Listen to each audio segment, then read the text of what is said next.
Oi pessoal, tudo bem com vocês? Hoje a gente vai ler Gênesis capítulo 21. No capítulo 20 a gente viu, mais uma vez a falha de Abraão em não confiar no Senhor e agir de acordo com os seus instintos. Aqui no capítulo 21 a gente vai ver o cumprimento da promessa de Deus, né? A gente vai ver o nascimento de Isaac e a gente vai também fazer uma alegoria, né, que Paulo faz lá na carta dele de Gálatas. Ele vai falar um pouco dessa história explicando o ensino da teologia da graça, tá bom? Visitou o Senhor a Sara, como lhe dissera, e o Senhor cumpriu o que lhe havia prometido. Aqui, gente, visitou, né, é traduzido num verbo no hebraico que significa um encontro divino que mudou a vida de uma pessoa. Sara concebeu e deu à luz um filho a Abraão na sua velhice, no tempo determinado de que Deus lhe falara. Ao filho que nasceu, que Sara lhe dera à luz, pôs Abraão o nome de Isaque. Abraão circuncidou a seu filho Isaque quando este era de 8 dias, segundo Deus lhe havia ordenado. Tinha Abraão 100 anos quando lhe nasceu Isaque, seu filho. Aqui a gente vê, que como a palavra de Deus é fiel, No tempo que ele falou que iria acontecer, aconteceu, A gente vai ver que Abraão, ele creu, ele teve fé em Deus, apesar de tudo, parecer contra isso, apesar de Sara ser estéril, eles serem muito velhos, apesar olhando com uma perspectiva humana, a gente não consiga ver como isso poderia ter acontecido, Mas Deus, ele faz isso pra a gente ver que é ele trabalhando, Que é o poder dele e ele consegue fazer o impossível. Então, quando Abraão tinha 100 anos, nasceu o filho da promessa. E disse Sara: Deus me deu motivo de riso, e todo aquele que ouvir isto vai rir-se juntamente comigo. E acrescentou: Quem teria dito a Abraão que Sara amamentaria um filho? Pois na sua velhice lhe dei um filho. Aqui a gente pode lembrar lá no capítulo 18, quando o Senhor falou, para Abraão que Sara teria um filho, e Sara riu, A Sara, eles não estavam crendo nisso, eles riram, mas aí depois eles acreditaram. E aqui esse riso é de alegria, De mostrando como Deus é fiel e cumpre a sua palavra. E Isaac significa riso, Isaac cresceu e foi desmamado. Neste dia em que o menino foi desmamado, deu a Abraão um grande banquete. Vendo Sara que o filho de Agar, a egípcia, o qual ela dera à luz a Abraão, caçoava de Isaac. Disse Abraão: Rejeita essa escrava e seu filho, porque o filho dessa escrava não será herdeiro com Isaac, meu filho. Aqui, gente, a gente vê, que o Ismael, a Bíblia diz aqui que ele caçoava de Isaac, Ele perseguia Isaac, porque a gente pode ver como ele tinha uma amargura, no coração, porque ele era o filho mais velho, Ele que deveria estar com a promessa, mas lhe foi tirado, porque ele foi feito, de acordo com ações humanas, Que não era para ser ele o filho da promessa, O filho da promessa era Isaac. Pareceu isso muito penoso aos olhos de Abraão por causa de seu filho. Disse, porém, Deus a Abraão: Não te pareça isso mal por causa do moço, e por causa da tua serva. Atende a Sara em tudo o que ela te disser, porque por Isaque será chamada a tua descendência. Aqui a gente vê que Abraão, apesar de Ismael não ser o filho da promessa, é filho de Abraão. Então Abraão foi difícil, para Abraão fazer essa escolha, no primeiro momento que Sara havia falado com ele. Só que aqui a gente vê Deus falando novamente, falando assim: Abraão, escuta Sara, porque é por Isaac que vai vir a sua descendência, que iria vir Jesus Cristo, que iria vir a bênção para todas as nações. Mas também do filho da serva farei uma grande nação, por ser ele teu descendente. E aqui a gente vê, Deus confortando Abraão, falando que Abraão, ele é seu filho e eu vou fazer dele uma grande descendência. Aqui, gente, eu vou falar um pouco da alegoria, que Paulo ele usa lá em Gálatas, Que ele usa essa história de Isaac e de Ismael para ilustrar a diferença entre a graça e a lei. Aqui a gente consegue ver as duas alianças, né? A Agar, a escrava, né? Representa a aliança feita no Monte Sinai, que poderia gerar a escravidão. Sara, a mulher livre, representa a nova aliança, a da graça. Os dois nascimentos, Ismael nasceu pelo poder e sabedoria da carne. Ele representa o homem natural, né, cuja religião não vai além de planos e requintes da carne. Já Isaac, ele nasceu pelo milagre da promessa. Ele era filho da fé e representa todos os que pelo poder divino são nascidos do alto. Ismael nasceu sobre a escravidão e representa a falta de esperança daqueles que, sendo nascidos da carne, estão tentando ser salvos pela lei. Isaac nasceu sendo livre e representa aqueles que em Cristo estão livres da condenação da lei. Ismael, ele zombou e perseguiu Isaac. E os que são nascidos da carne sempre perseguem os que são nascidos do Espírito.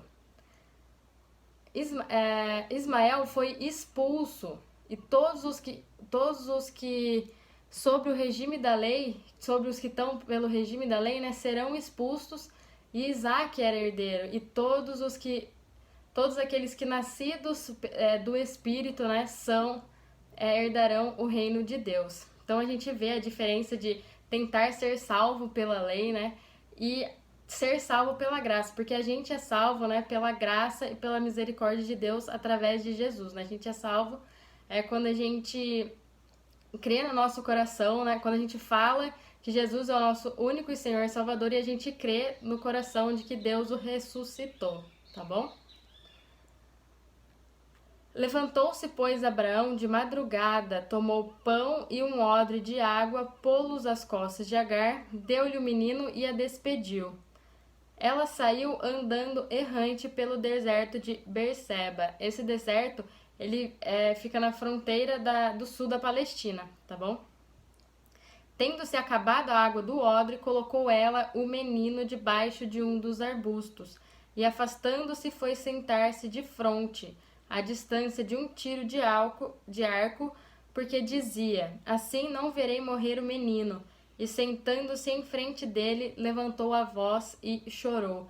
Aqui a gente vê, né, que eles estavam andando errantes pelo deserto, né, meio que sem rumo, sem saber para onde eles iam, e acabou, né, os mantimentos dele, porque esse deserto, ele é bem extenso, ele tem uma área extensa, então a gente vê que eles ficaram desesperados, né, que aqui não fala, mas a gente pode saber, né, que os dois choravam muito.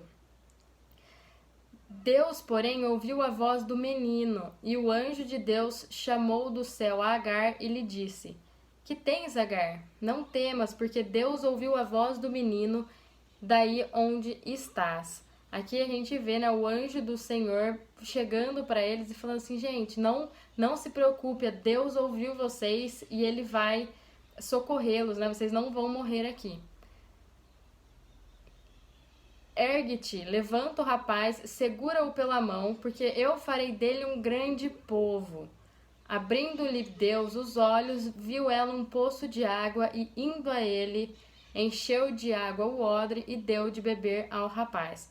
Aqui a gente vê, né, que é Deus falando para ela, falando que ele estava, né, com Ismael, que ele iria fazer Ismael um grande povo, né, e a descendência dele seria um grande povo, porque ele era filho de Abraão, né? Então, Deus quis dizer que eu não vou deixar ele parado porque ele é filho do patriarca Abraão. Então, ele abriu os olhos de Agar e ela pôde ver um poço e ali encheu o odre e tal, e eles se hidrataram, né, e não morreram. Deus estava com o rapaz que cresceu, habitou no deserto e se tornou flecheiro. Habitou no deserto de Parã e sua mãe o casou com uma mulher da terra do Egito.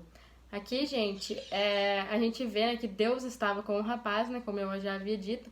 Ele habitou no deserto de Parã e ele se casou com uma mulher da terra do Egito. E a partir de Ismael, né, surgiram os ismaelitas, que hoje a gente conhece como os árabes, tá bom? Abraão fez aliança com Abimeleque.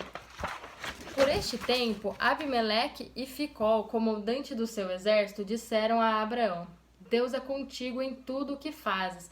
Vocês lembram de Abimeleque? O rei, né, que não é a primeira vez que ele aparece aqui, o rei que tomou Sara, né, para ser sua esposa quando Abraão tinha falado para ele que Sara era a irmã dele. Aqui a gente vê os dois indo em direção a Abraão, né, falando para Abraão que Deus é com ele, né? Então até os ímpios conseguem ver o poder de Deus agindo, né, no meio de seu povo. A gente pode ver que Abraão ele cresceu, né? Ele multiplicou todas as suas coisas, a sua terra, né? A sua casa prosperou. Agora, pois, jura-me aqui por Deus que não me mentirás, nem a meu filho, nem a meu neto, e sim que usarás comigo e com a terra em que tens habitado, daquela mesma bondade que eu te tratarei. Respondeu Abraão: juro. Aqui Abimeleque está fazendo uma aliança de paz, né, com eles, que eles não guerreariam entre si, né? Nada obstante, Abraão repreendeu a Abimeleque por causa de um poço de água que os servos deste lhe haviam tomado à força. Respondeu-lhe Abimeleque: não sei quem terá feito isso, também nada me fizeste saber, nem tampouco ouvi falar disto, senão hoje. Aqui, né, gente, a gente vê que Abraão, ele não fez nada, o pessoal, apesar, né, daquela época, você ter um poço era muito bom, né, porque você estava no deserto, você precisava de água. E aqui os servos de Abimeleque tomaram o poço dele à força, né, e ele não fez nada, né, ele só foi falar agora para Abimeleque sobre isso. Tomou Abraão ovelhas e bois e deu-os a Abimeleque e fizeram ambos uma aliança. Pôs Abraão à parte 7 cordeiras do rebanho. Perguntou Abimeleque a Abraão: que significa 7 cordeiras que pusestes à parte? Respondeu Abraão: receberás de minhas mãos as 7 cordeiras para que me sirvam de testemunho de que eu cavei este povo. Então aqui a gente, ao invés, né, de Abraão guerrear, a gente vê, né, que ele faz uma aliança pacífica, de que ele tá dando, né, uma pacífica e generosa, né, porque ele tá dando bois e ovelhas para Abimeleque lembrar de que como se ele estivesse comprando, né, o poço, de que ele que havia cavado este poço. Por isso se chamou aquele lugar Berseba, porque ali juraram eles ambos. Assim fizeram aliança em Berseba. Levantaram-se Abimeleque e Ficol, comandante do seu exército, e voltaram para as terras dos filisteus. Plantou Abraão tamargueiras em Berseba e invocou ali o nome do Senhor, o Deus eterno. E foi Abraão por muito tempo morador na terra dos filisteus. E aqui, né, a gente viu que Abraão ele plantou um bosque, ele plantou essa tamargueiras e invocou o nome do Senhor, né? Eu imagino Abraão ali na frente com o bosque e o pessoal que passava ali na frente via ele, né? Publicamente adorando ao Senhor, né? Invocando o nome de Deus. Tá bom, gente? Era isso o capítulo 21. Espero que vocês estejam gostando, né? Espero que vocês estejam acompanhando os vídeos. Que Deus abençoe muito vocês. Até a próxima.